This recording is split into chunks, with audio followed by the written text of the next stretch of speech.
Assalamualaikum warahmatullahi wabarakatuh. Di sini saya Rizka Maharani, NIM 172111315 akan mereview satu buku tentang hukum perdata internasional, yaitu dari Dr. Ronald Saidja SH.MH. Pada bab pertama, pengantar hukum perdata internasional. Nah, istilah hukum perdata internasional itu sendiri pertama-tama tidak diterima oleh para sarjana dari berbagai dunia. Tentang apa itu HPI. Keberatan inilah kemudian muncul perselisihan pertentangan antara tese atau sistem hukum. Hukum Indonesia itu adalah hukum yang bercorak khusus yang mengandung unsur asing, yakni HPI Indonesia. Menurut Mohtar Kusumaatmadja, bahwa HPI adalah keseluruhan kaidah dan asas hukum yang mengatur hubungan perdata yang melintas batas negara. Sedangkan menurut Koster dan Dubing, HPI adalah mengenal hubungan dan keadaan-keadaan dalam bidang hukum perdata yang menyangkut lebih dari satu negara. Berdasarkan istilah internasional tidak merujuk kepada sumber tetapi merujuk kepada fakta, yaitu suatu peristiwa yang bersifat internasional.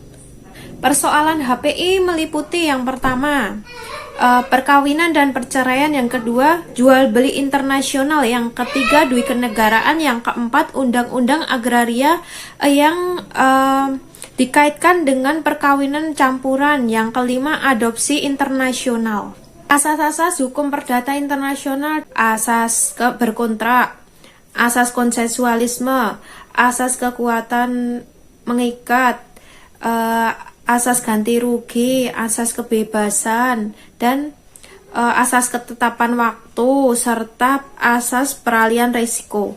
Prinsip yang diakui di dalam HPI ada tiga. Yang pertama, prinsip freedom of contract, yaitu di mana para pihak harus melakukan perjanjian berkontrak sesuai dengan ketentuan pasal 1338 KUH Perdata ayat 1. Kedua yaitu prinsip good faith, di mana para pihak harus melakukan beretikat baik saat dalam berkontrak. Yang ketiga, melakukan prinsip Pacta Sunt Servanda, yaitu sesuai ketentuan dan perjanjian yang disepakati kedua belah pihak. Titik taut atau titik pertalian ada dua jenis, yaitu titik pertalian primer dan titik pertalian sekunder. Titik pertalian primer yaitu faktor-faktor atau keadaan-keadaan atau sekumpulan yang melahirkan menciptakan hubungan HPI. Berikut faktor-faktor yang termasuk di dalam peralihan primer. Yang pertama, kewarganegaraan, yang kedua, domisili, yang ketiga, bendera kapal, yang keempat, pemilihan tempat badan hukum, yang kelima, pilihan hukum intern. Yang tadi adalah titik pertalian primer, yang sekarang titik pertalian sekunder, yaitu titik pertalian yang dimana menentukan hukum mana yang harus digunakan untuk di dalam hubungan HPI. Di bab 2 adalah sejarah umum HPI. Bangsa Romawi telah berhasil membuat hukum yang berlaku hingga sampai sekarang.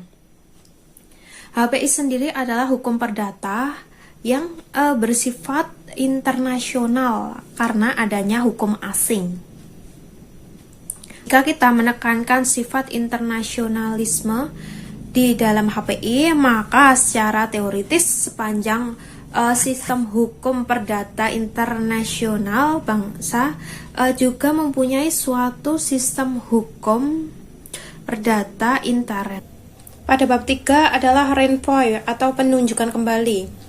Persoalan renvoi sangat berkaitan erat dengan nasionalitas atau domisili karena dapat menentukan status personal seseorang. Di bab 4 terdapat ketertiban umum.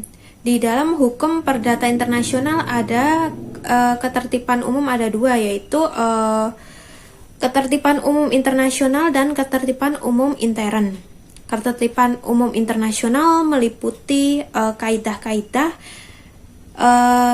yang memberi kesejahteraan bagi negara serta melindungi masyarakat. Begitu pula dengan ketertiban intern, yaitu meliputi kaidah-kaidah yang mengatur tentang perseorangan, kebebasan perseorangan. Tentang persoalan pendahuluan adalah suatu persoalan atau permasalahan hukum yang harus dipecahkan atau ditetapkan terlebih dahulu sebelum putusan akhir suatu perkara dijatuhkan atau ditetapkan. Pada bab 6, penyelundupan hukum. Penyelundupan hukum terjadi apabila seseorang sudah mendapat berlakunya hukum asing tetapi ia menyalahgunakan atau melakukan cara yang tidak wajar dengan maksud menghindari pemakaian hukum nasional. Di bab 7, penyesuaian. Hakim mengadili perkara dengan menggunakan hukum yang sesuai. Jika hakim menggunakan hukum asing, maka memasukkan hukum asing tersebut ke dalam pengertian leg fori.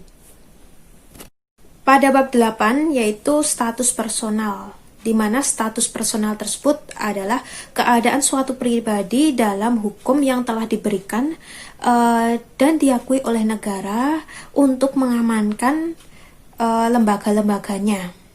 Persyaratan adanya negara yaitu harus mempunyai warga negara, karena tanpa ada warga negara maka tidak akan yang ada namanya negara. Di bab 9, timbal balik dan pembalasan. Asas timbal balik berkenaan dengan persoalan tentang pemakaian hukum asing dan karena itu mempunyai hubungan dengan persoalan ketertiban umum. Itulah review buku yang bisa saya sampaikan. Kurang lebihnya mohon maaf. Wassalamualaikum warahmatullahi wabarakatuh.